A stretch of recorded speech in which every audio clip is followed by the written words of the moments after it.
I'm Deb Shanlack. I live in the Longfellow neighborhood of Minneapolis. All throughout my life I've been recycling, doing sort of mainstream type activities and strategies. But more recently I decided to divest from my fossil fuel vehicle 4 years ago. And that was a huge step in a direction that I'd wanted to take ever since I lived in Europe for 3 years and saw how easily they managed to have public transportation for everyone. And when I came back from there, I swore to myself one day I was going to live somewhere where I could make that happen. So it took a while, but finally here in Minneapolis I was able to do that. Oh, I don't find it to be a struggle at all to not own a car. It's freeing, it's amazing how much time and how much money I have at my disposal. And sure, there are parts of town that public transit doesn't go to, but I just don't have to go there. And if I really want to, there are other options besides the buses, like Our Car. Car2Go isn't here anymore, but there's Uber and Lyft, and it's very doable.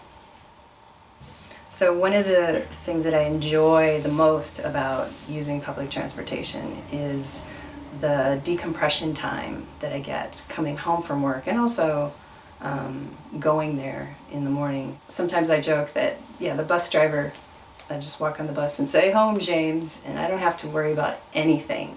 People who are considering downsizing or using public transportation more than their car, or even getting rid of their car, to just try it and maybe tease out a few baby steps to try, like if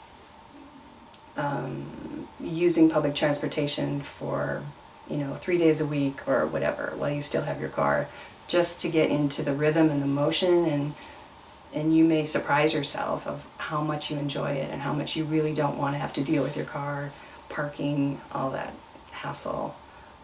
So just try it. Something that I thought might be really difficult to do was composting.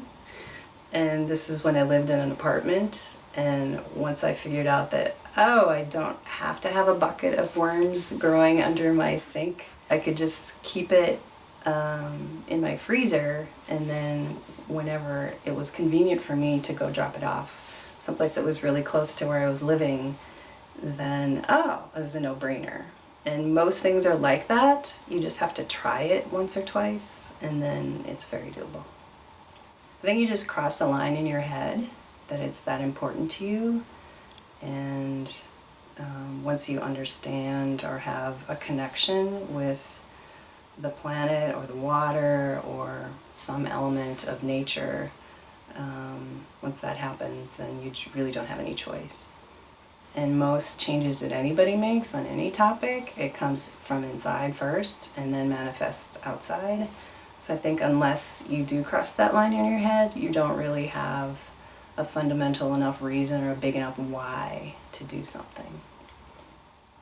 You have to have a plan for any type of change that you make, whether it's, exercising or changing how you eat or your diet, or any goal that you want to reach.